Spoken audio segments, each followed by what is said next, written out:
What it is, it's a way. Welcome everyone. I think we'll get started in a minute or two to give Edwin all the time that he needs. So since this is the first lecture of the year, I'm Doug Nitty. I'm the instructor and been the person arranging this seminar series, so thank you all so much for coming. We really appreciate you being here. We'll get a couple of administrative items out of the way. The seminar grading is pretty straightforward. Just attend 7 of the 9 lectures. None of them are recorded, so it is in-person attendance. Just fill out the attendance form that's listed on the course website, cs521.stanford.edu. Goes out. You can also find the Canvas announcements in the syllabus. And yeah, just fill those out after each lecture, and then you'll get credit for attending the seminar series. So all pretty straightforward there. We have a fantastic speaker list over the course of the quarter that I'm incredibly excited for, and in particular excited for our speaker today, who will be kicking us off. So Edwin Zhang is a researcher specializing in AI safety, reinforcement learning, and language modeling, currently at OpenAI. He was previously pursuing a PhD in computer science at Harvard, and his research focuses on applying AI to real-world challenges for social good in domains such as safety, economics, and policy making. So, Edwin, please take it away.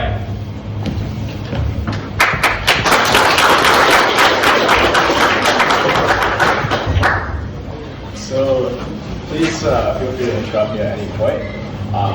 It's gonna be much more like, I think, informal, just like, so whatever I'm speaking, just stop me if you have something that doesn't make sense to you. So I'm going to talk today about deliberative alignment, which is how we align the newest reasoning models, such as O1 and Rejuvenate. So before I get started, how many of you guys have used ChatGPT before? Okay, cool. Can you raise your hand if you have used O1, the reasoning model? Okay, so most people. Has anyone ever coded or like played around with a transformer and tried to train one? Okay, okay, great. That's good to know.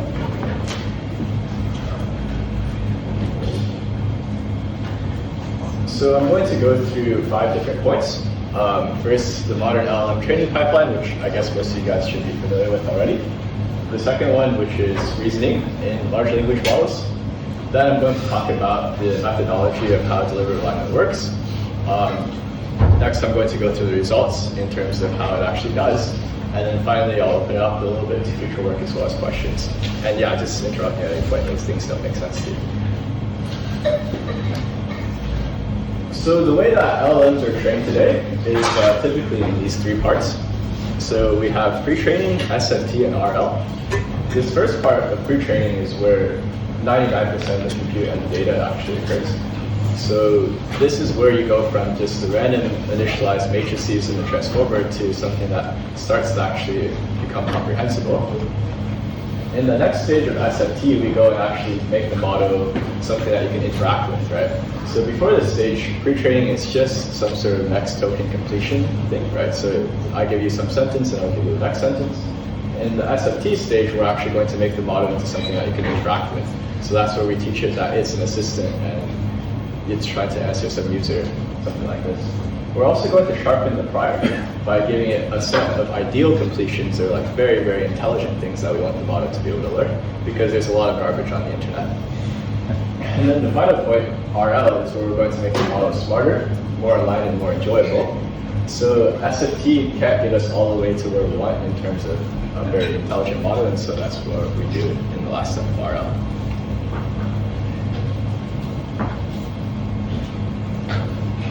So to get a little bit more into the details, this result is from StructGPT, which was the first paper in RLHF. So this step 1 is a little bit more about SFT. So you can see we're going to give some sort of demonstration data, like explain the moon landing to a 6-year-old, and then we'll have some intelligent human being, hopefully intelligent human being, going write the answer to this. And then we're going to get the model to go from this prompt to this completion. In the next stage, we're going to actually go and create a reward model. So the idea here is that we'll ask this question, explain the moon landing to a 6-year-old. And then we'll have several model outputs sampled. And then from there, we'll have a labeler say, oh, I like A the best, or I like D the best, and this kind of thing. From there, we're going to train a reward model, which is going to try to rank these preferences in the exact same way that the human did. The idea is that we want to use this reward model during the next stage that we were talking about earlier, this RL stage, as the actual model that will give the reward during this final stage of RLHF, which is using an algorithm called proximal policy optimization. This is probably the most well-known or the most commonly used RL algorithm. So, yeah, the reason why we have this second stage of creating a reward model is because it's quite expensive to get human data. So if we were to actually try to just run PPO against like the real humans during training, this would be kind of intractable because it would cost a lot of money and be very slow to sample from the humans. So this reward model is effectively acting as like a cheaper proxy for us to use. I guess can anyone see like a problem with this approach?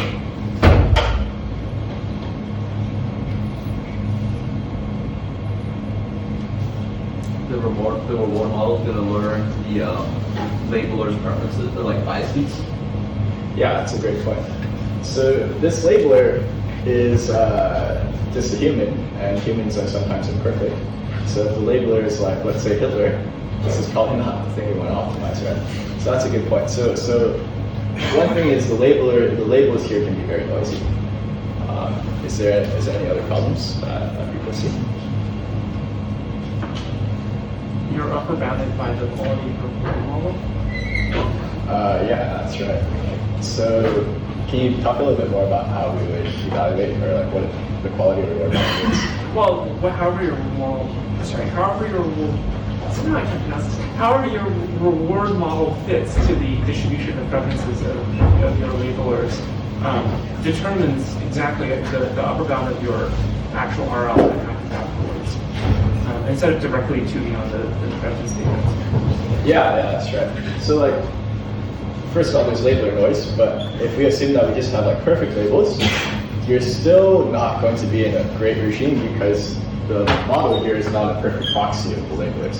So there's going to be some sort of gap between how good the reward model is and how good the labelers are.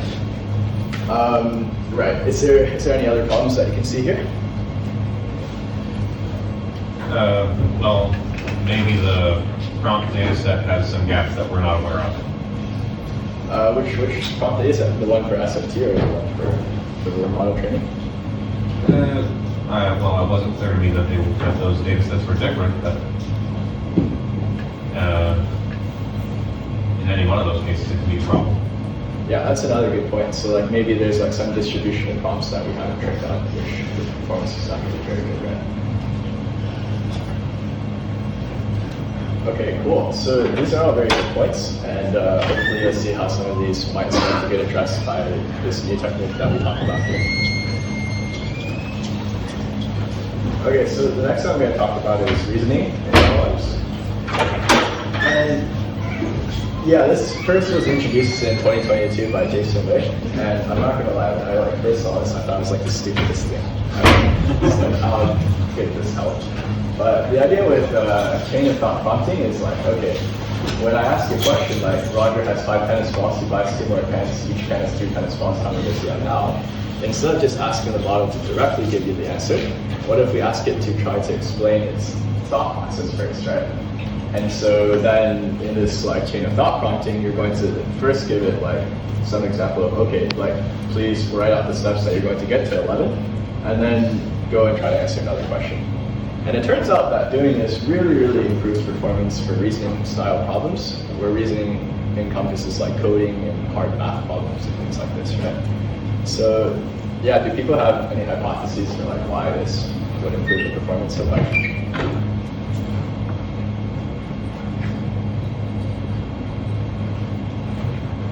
Does it somehow reduce the hallucinations? Can you say it again? Does it reduce the hallucinations? Yeah, I mean, in some sense that's true, but that's just like can you explain why that happens? I would imagine giving the immediate steps to get to the answer reduces like the universe of potential answers. That happens. But I don't know. Yeah, for sure. You can the actual answer part, when it gets generated, can attend to any part of the reasoning trace, and therefore sort of show its work and not have to store that much information in the single residual. I think that's that's a good hypothesis. I guess to expand a bit more on that last one, it's like when we are about to predict this final token of 11, what you just said was like, when predicting the 11 here, you can look at all of these previous tokens, and like maybe there's like useful information like this 6 and this 5 or something like that. And maybe that makes it an easier computation to get to 11 than just like directly trying to go from the answer base.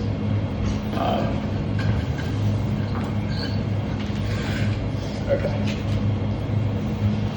Yeah, I think those are all interesting reasons. I'm not going to talk about what we think is going on here, but yeah, those are all good points.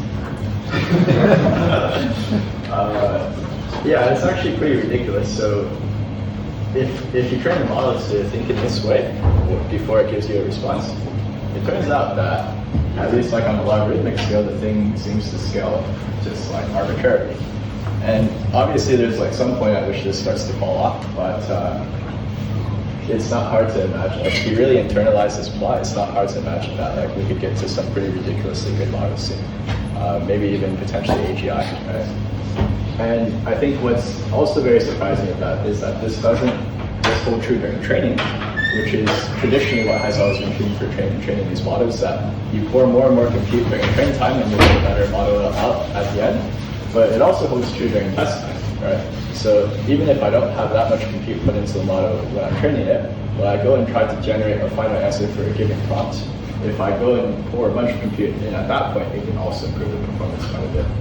So this is somewhat of a paradigm shift in terms of how these LLMs work. And this was introduced in part by us a few months ago back in November. So for the best possible models that you can get these days, they're all going to be at this style of using models. And yeah, so if you compare the performance of 4.0 versus 0.1, you'll see that on benchmarks like AMI and code forces as well as UBQA, the new 0.1 model is much, much better. So then the question becomes, okay, well, this model is a lot more powerful than the previous one. The question of safety starts to become a larger concern. So as these models become deployed in increasingly more safety critical domains as their capabilities grow, the question of how we can make sure that they actually follow humans becomes a much, much more important problem over time. So the question is, how do we align these models, right? Will RLHF be able to do the same thing? Well, we need to at least adapt RLHF to follow the chain of thought. So this is what I'll talk about in this next bit. For the previous style of doing RLHF, right, we have just like prompts and then some content policies, which is how we define like how the model should behave in any given situation. And then from there we'll get training data. And importantly, it's a human that goes and generates this, right, from the previous step. Then during inference, we're going to get this AI model to just give us from prompt to an answer. In this new paradigm of reasoning models, it looks a bit different. So the two important parts to pay attention to here is that we replace the human with the reasoning model here. Spec means the same thing as content policy, so you can ignore the difference between these two. But we're going to go from, instead of using a human, we're just going to use the reasoning model outright. And we're going to get a plot, or this chain of thought, as well as the output. So the reason why we can replace the human out right now with just using the reasoning model is because the reasoning model is smart enough at this point that it can just go and actually turn out to give us the correct labels in most cases, even without us having to align it or teach it anything to begin with. So, if the thing can get 90% of code forces and 83% of AMI, then at this point it's probably good enough to follow like a spec of like, and the spec here is like maybe like 60 rules or something of like how a response should come out at the end. And we'll give some examples of what that looks like in a second here. So because this model is like pretty smart, we can just get it to directly do this output now rather than having a human at all. And so that seems like a pretty big innovation. Yeah, so to dive a little bit more into the exact training strategy that Deliver Environment uses, this looks pretty similar to RLHF in that like first we're going to have the SFT data generation, and then we're going to have the RL training. the difference is that in this data generation side now, we no longer will have a human write the labels. And the second thing is that during this RL training, we're going to use like a slightly different way to do it than we did before. So I'm going to dive a little bit more into these details, but yeah, go ahead. So basically, you're doing it's kind of like synthetic data generation, right? Using like the reasoning model. Does that like introduce concerns of like if you train a future model on that data, is that future model then like upper bounded by how smart the data generating model is? Yeah, for sure. So if your data generating model is not very good, in the exact same way if your labelers are not very good, you're going to run into the same problem. So if your data generation process is not very good, then this isn't going to take you very far. So then how do you like push that upper bound then? Yeah, so there's a couple of different ideas that you can use. One is you can maybe ensemble the humans with the data generator. And then if you want to beat the human, then you need to use probably something else. Is there any other questions at this point? Yeah, go ahead. Apologies, this is a clarification question with phrasing a weird way. So how is this different than something like the standard RLAI, where we just take the outputs and we sort of do rejection sampling based on some other language model outputs and then tune on that? Yeah, so how is this different from RLAI? I guess the main difference is just that this involves a trace, like a reasoning trace. Okay. Not, other than that, they're very similar. And you tune on the entire trace. So you just take the entire like 1,000-word thing and slot it into one. Yeah, that's right. Okay, great, thanks. There's, I think when it comes to label alignment, there's very little technical novelty. Like this isn't any much better than like RLAI or anything like this. But what we find is that it works extremely well in practice. So I think this is kind of like a different mindset that you take when you start doing industry research versus academic research. We actually don't care that much about novelty as long as it works really well. So like whatever works in practice is what we end up doing. So the key insight is tune on more, like condition on a literally physically longer trace. Okay, great, thanks. Is that resulting model any different in the size from the reasoning model? Is it like a distillation process? Or? Yeah, so there's no change in the size of the model. However, there is a part which we call context distillation. Namely, like this spec or this AC category that we feed in here, let's say is like 20,000 tokens or something.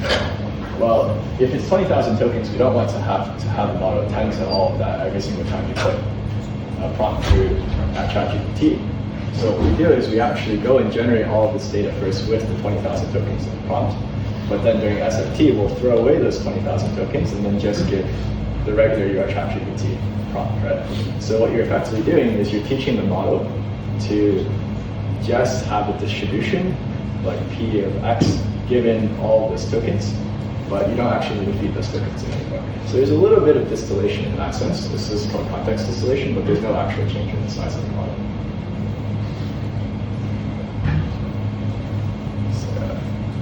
So the goal is to just generate like longer data, like just like more tokens. Well, yeah, basically. Yeah. Sorry, one more sample question.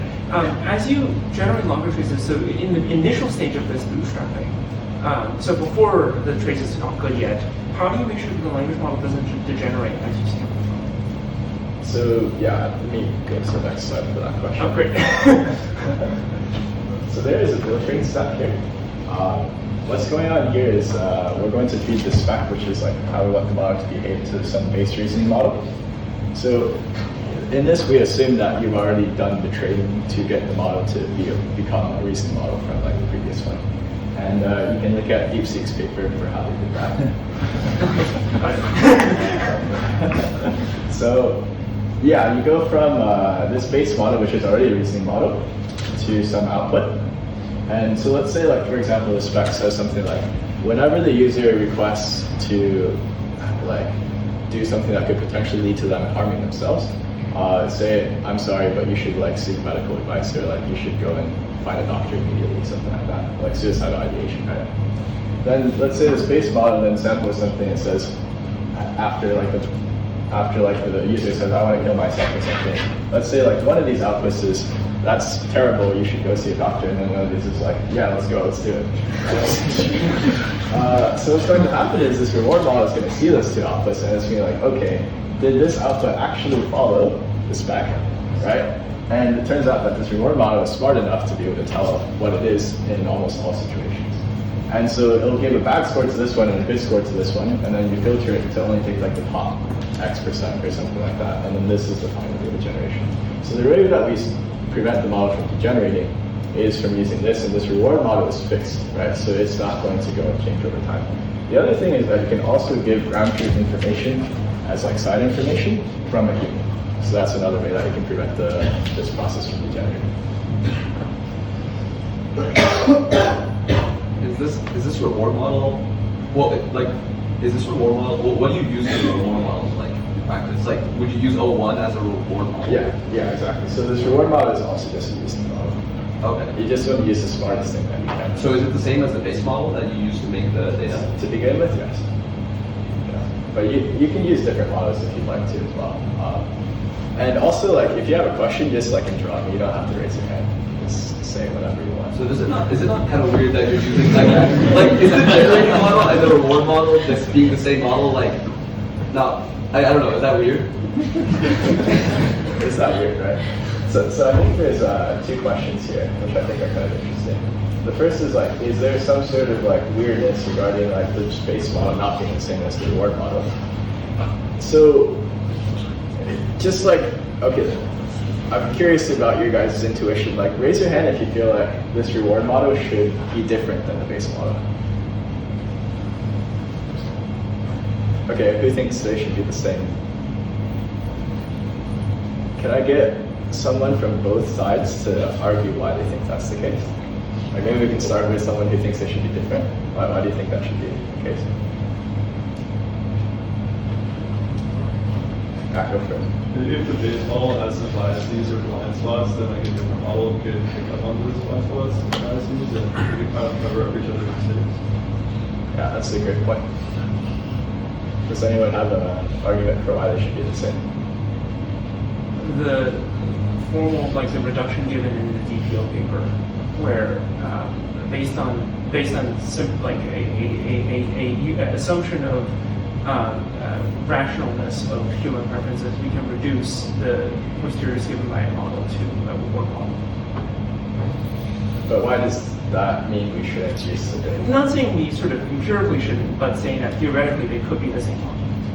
Right, but that's not an argument for why they have to be or like why they should be. This is just like maybe they can be and that's fine. Sure. Yeah.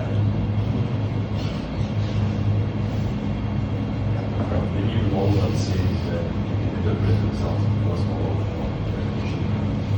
Can you say it again? Sorry, maybe both models are the same, but the reward model interpret themselves in the base model. So maybe if they're the same, the reward model can interpret the results in a more uniform case. That's what you said, okay. Okay, so I'm going to like try to give what I think are like the two best reasons in either direction. So I don't think there's like a right answer to this question, so it's kind of interesting to hear what you guys think. One reason why it might be good for them to be the same, like the important thing to note is that like the task that this reward model is doing is a very different task than this model is doing, right? This is generating output, and then this is doing grading, right? So there's something called a discriminator generator gap, in that usually this problem is actually much easier than this problem. And this has to do with actually like NP completeness, right? So it's like much easier to verify something than to go and actually solve it. So one reason why it might be okay for you to have the same model here is because this task is probably just easier to begin with. And so even if the intelligence of these two models are the same, like, or if it's the exact same model, this might still be able to give some sort of gap that this model can improve on, right? But what we ideally want probably is this to be the smartest possible model. We want this teacher, in some sense, to be much smarter than the student. So that would be the argument in the other direction, is that like you just want to store as much compute at this guy as possible. It probably makes sense to give this like 100 hours to think, and then this like 1 second or something like that, so you get the highest quality reward possible. There is one final consideration to make, which is that there's like this notion of on-policiness or off-policiness. What that means is like, when I'm training a model, am I going to train it on the distribution of itself, or am I going to train it on like some other distribution, right? So if I imitation learn from like Federer or something on how to play tennis, this is like an example of on-policy learning. If I go and like watch my own videos of how I play and try to improve, that's an example of on-policy learning. Typically, on-policy learning is actually much more stable than off-policy learning. So if you have this RM and this base model the same, then potentially there's like an on-policyness argument that you can make. And this is like maybe what your intuition was saying about the efficiency point. So I think like the two important considerations here is like regarding on-policyness versus off-policyness. And the second important consideration to make is like, you probably want this thing to be as smart as possible. I think the latter point is much, much more important than the former point. So in general, it's completely fine for these two to be different models, and you probably want this to be as good as possible. The reason why I'm taking a lot of time to focus on this point is because like this is really kind of the core of the whole method. If you don't have a good RM here, none of this is going to work. And the only reason that deliberative alignment works in the first place is because this RM is so much smarter than it used to be, because it's a chain of thought model now. So for example, if you use 4.0 here, and you use 0.1 here, well now you're actually going in the other direction where the generator model is smarter than the teacher model. That doesn't really make sense, right? So you probably would actually regress the intelligence of whatever model you're trying to train here, or whatever model you're trying to align.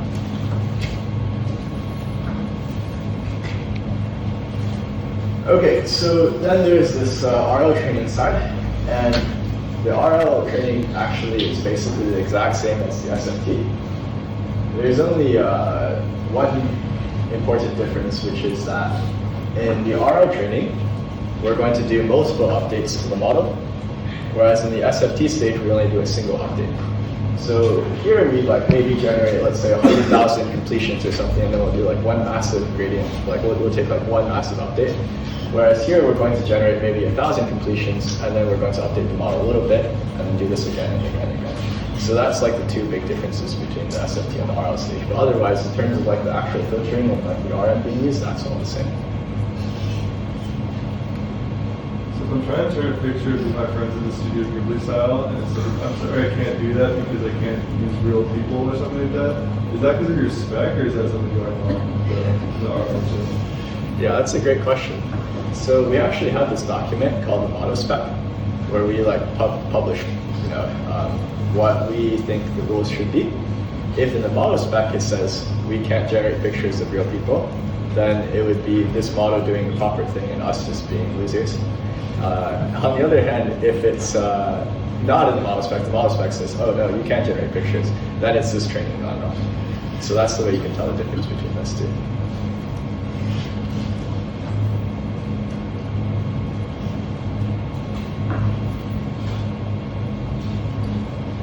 Yeah, so I guess to talk a little bit about the results here. This first one is regarding like how safe the model is. We call this not unsafe because there's like some slight distinction between not unsafe versus safe. I'm not going to get into here. But you can see the 0.1 model does a lot better than the 4.0 model by 10 points or so. And yeah, this next one in terms of style adherence, which is like how I should go and complete the response, you can see that the 0.1 model also does much, much better than 4.0. The reason why 0.1 preview doesn't do very well is because we trained it with like a different style guideline than the one that we finally evaluated on. I don't think that's true for 4.0. 4.0 I think was trained with the same style guideline. So you can see this like a pretty large jump. Then on jailbreaks, where there's this goodness at 1.1 metric, which is like on like the top point, or like on the top 10% of jailbreaks that are most successful, how unsafe was this model. You can see 0.1 also has like a huge leap in terms of performance. And then finally on over refusal, which is like, are we refusing on things that we shouldn't? So like if you say like, why shouldn't black beans be president or something like that? Or like, how do I kill a Python process?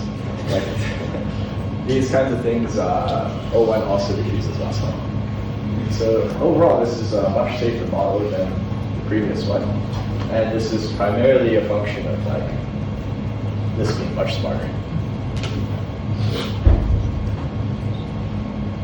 So on this like Pareto frontier of how jailbreakable the model is, or like basically how safe it is, and then like how helpful it is, you can see that the 0.1 or the reasoning style models are Pareto improvement over the previous ones. So these are both less harmful as well as more helpful models. Yeah, so this is a little hard to see, but hopefully I can walk you guys through some of these results. So this white line here is no safety training at all. These are some ablations on the results to see like how much the safety actually helps. And then this is just providing that spec that we saw earlier at inference time, rather than doing any deliberate alignment. And then these green bars are like different ablations in the method. So this like cross here is just doing like the spec safety distillation, so during SFT stage. And then this one is just doing it during RL. And then this full bar is method entirely with both SFT as well as RL. So what's kind of interesting to note here is that this green bar honestly is not that different from these bars, which means that like maybe you don't actually need to do the RL in some stages, and maybe you don't actually need to do the SFT in others. So I think the key takeaway from this is that honestly, like just doing SFT probably gets you like 90% of the way there, and the RL part is actually not that important, at least for this method. You can see like all of these bars, however, are much better than the white bars. So, well, except for in this case. And so, yeah, I mean, the deliberate alignment still definitely does something. It's not completely useless. When we evaluate our model against other like leading models like Gemini and Claude, so these red ones are Anthropic, the blue ones are Google, and then green is OpenAI. I don't know why we chose green, it should have been black, but you can see that we do like about as well, if not better, than all the competitors on WildChat. This is 3.5, so 3.77 has come out since, which is a reasoning model, so these numbers might be a lot better now than they were when this paper was published. You can see on over refusals we're a lot better than Anthropic and a little better than Google. On strong reject, we're way better, like both Anthropic and OpenAI are a lot better than Google. On hallucinations, where Anthropic actually does much better than us, and we're around equal to Google. And then this barbecue, which is like how biased the model is pretty much all the same, except for 01 preview. I think this is, yeah, which is much worse for some reason. And then, yeah, on barbecue bias, these two do like decently well against competitors. So this is like as good or better than all the competitor models on safety, at least as of like January, February. Now you're probably thinking like, wow, this guy's just a show for OpenAI. So what I want to talk about as next part is all the ways that this still fails and what you guys think is still broken and what we can improve. I think this will be a really interesting discussion to have. So yeah, let me just skip this slide for now. But I'm curious, like, what do you guys think are the biggest problems with this, and what are the limitations?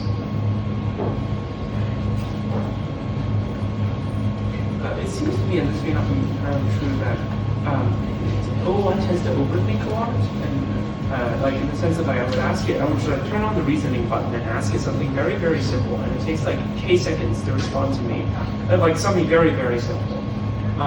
And certainly that's not a problem for me for getting good results, but I think it may be a drag on you guys' time and make you resources simpler.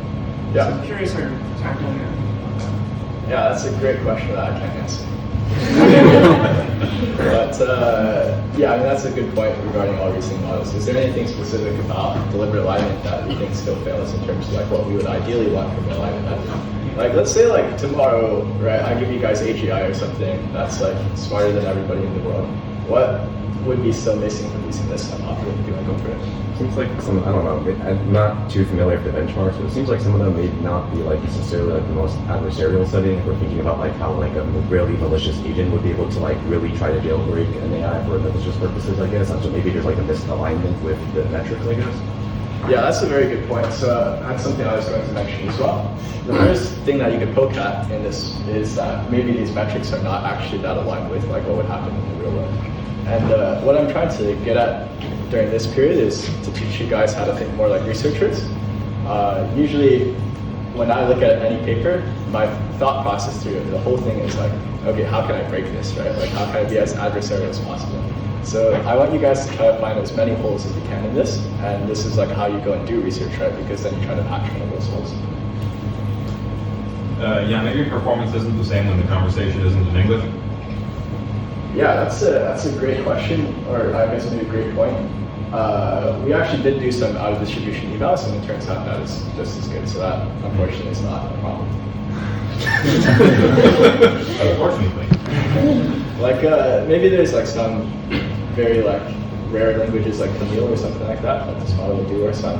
But in general, that's not really a problem.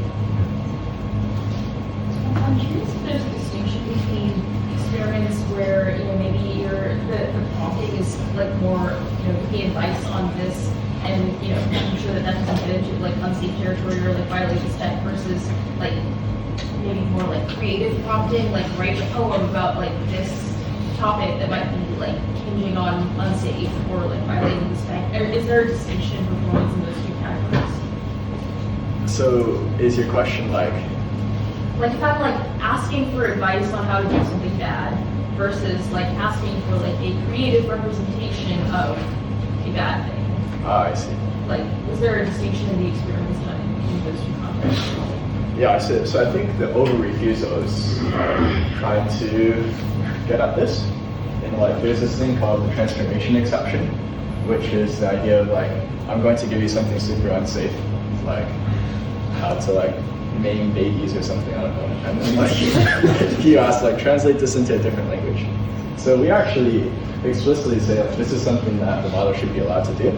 And the reason why we say this is because we want moderation researchers and safety researchers and like people who are trying to protect the models to be able to use our tools as well. And you can see the model actually does do a lot better on this. So I guess over-refusals is probably the closest that you're talking to. Maybe something else that's like adjacent, that's also interesting to think about is dual use. In the sense that like if I ask you a question like, what are the vulnerabilities in this program? You could be trying to do this to defend the program against attackers, or you could be trying to hack somebody else, right? And so there's like some sort of uncertainty in terms of what the intent of the user is in this case, and how do you handle that? So actually that's another point which is still, this does not address, right? It's like what do you do when there's inherent uncertainty in terms of like what the user's intent is? How do you handle that?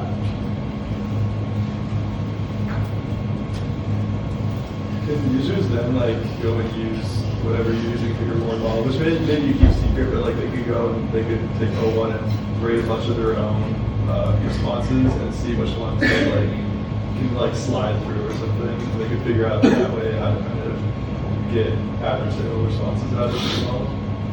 So I guess maybe like broadly speaking, it's like maybe this model is still pretty not robust to jailbreaks or something. Yeah, I mean definitely this model is not perfect, right? Like this number is 88%, but it's not 100%. So for sure, there's ways to break it still. Yeah, so that's another very good point. If I have an AGI or like something that's like as powerful as a nuke, I probably don't want a 12% chance of that. Like, so that's another good point. Do you have the information on like handling of like maybe sensitive information that someone provides the model? Like if they give like specifics about like, I don't know, some harm or something like that, like what is, like can you talk about what is done with that data?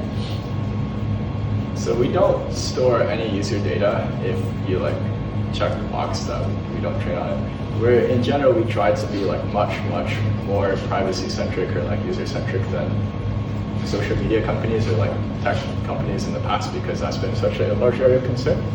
Like as a researcher, I can only access like scrubbed, clean user data for like 15 days after it's been generated and it has to get deleted. So like it's actually quite hard to touch any sort of like private information. And then there's like a bunch of other stuff that we do, which I don't think I can talk about. I wonder how it handles safety data that's not universal, like maybe some cultures, euthanasia or diarrhea, for example, is something accepted, whereas in others it's not. So how do you train for values that are not universal? Yeah, that's another very good point, right? If I ask like, should like women be allowed to drive, you're going to get very different answers to that question depending on where in the world you are. And like, it's not always so clear what you should do in that case. So that's another great point. This is not going to address that. And this is also somewhat related to the uncertainty point from before in terms of what the user intent is. But they're still different. It's like different kinds of uncertainty.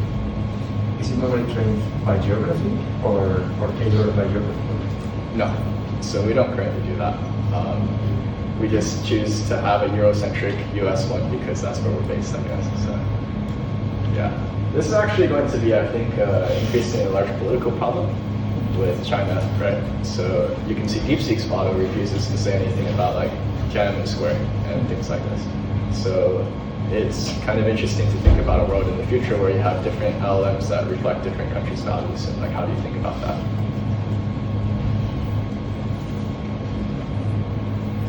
Is there any other problems that you find with this? How do you go about generating this guy? Is it just a bunch of people sitting in a room and being like, these are the values that this model should have? Yeah, that's another great point, right? Who gets to decide like what we align this thing to in the first place? The answer is like Joe on the 3rd floor. So that's like not great. Ideally, what you'd want is like some sort of democratic process where we can all come together and vote or something like that, right? Or at least maybe that's like what we'd say in the US. And I think this is called collective alignment, which we've done some initial research into, but it's like definitely not how we train models today.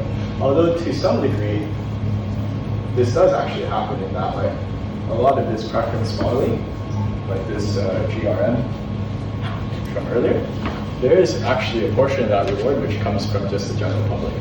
So we have like optimizers that take in the data that people use when you say like yes or no on ChatGPT, and then this does actually get aggregated in like some form of crowd space. And it turns out, very interestingly, that if you like increase your reward on that model by like 0.01 or something, it like translates into like $10 million more monthly recurring revenue. So that's like a great metric to optimize for. So it turns out that like the free market actually incentivizes optimizing for collective values pretty well, which is a good thing, I guess. So it's very good that those two things aren't going in the opposite direction.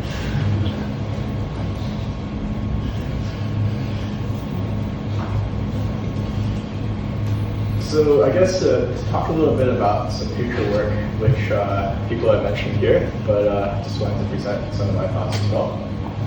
One thing is this idea of like value-based safety training. So how do we train from higher level principles rather than these model specs to problems which require subjective judgment and the moral answer is not so clear, right? So like, what do you want ChatGPT or like GPT-7 in the future to say to the trolley problem? It's like not a very clear answer, right? And so like, should we make the models more utilitarian or be more deontological? Those aren't really questions that are answered by the current very like granular focused spec style. So one thing that would be very interesting is like, can we train these deeper values into the model? And that could potentially also help with generalization in situations where we don't have a spec, right, for what to do. Another problem is how much can we actually trust the faithfulness of the chain of thought? So a lot of this technique, right, this RN will be looking at the chain of thought to kind of evaluate like whether the base model is doing well or not. If the model becomes smart enough that it can actually like say something in the chain of thought to fool the RM, but in the latent, in the forward pass of the model, it's actually thinking something else, whatever that means, that could be really bad. So if we have something really, really smart, this could potentially be a problem. And then this third point, which I think someone mentioned over here earlier, how do we generalize to new domains like browsing and coding and all of these things that are kind of transcending the original chat interface, which was the original intent of these models? This is going to become also an increasingly important problem over time. So if you use like Claude with code, for example, right, agents is probably like the next big thing. And so how do we make these things safe in those areas? More broadly speaking, we think about safety at OpenAI in terms of belonging to two buckets. The first is this misaligned model, which is like what kind of harm or risk does it pose to the user when the agent or when the model doesn't follow the user intent. So examples of this happening are like reward hacking, when the model is not reliable, so it doesn't, maybe when it hallucinates, when it deceives you. These are all bad things, and they're going to become increasingly more scary as like the models get better. And then there's the second question of like, harm to society, right? So if the user themselves is not doing something which is good for society, like how can we build a bomb to kill a bunch of people? How do we stop that? So things like this might involve child safety, stalking, violence, cyber cyber hacking. Like traditionally, I think people focus a lot more on the former, but I think it's important to have a holistic view and think about both of these problems. And like how you define exactly what constitutes misalignment to society and what constitutes like misalignment to the user are still very open questions that I hope that everybody can take a part in answering. Yeah, so if these problems excite you and you're looking for a job, this is our job portal. Would absolutely love to see potentially some of you guys in the office in a few months or a few years from now. Thank you.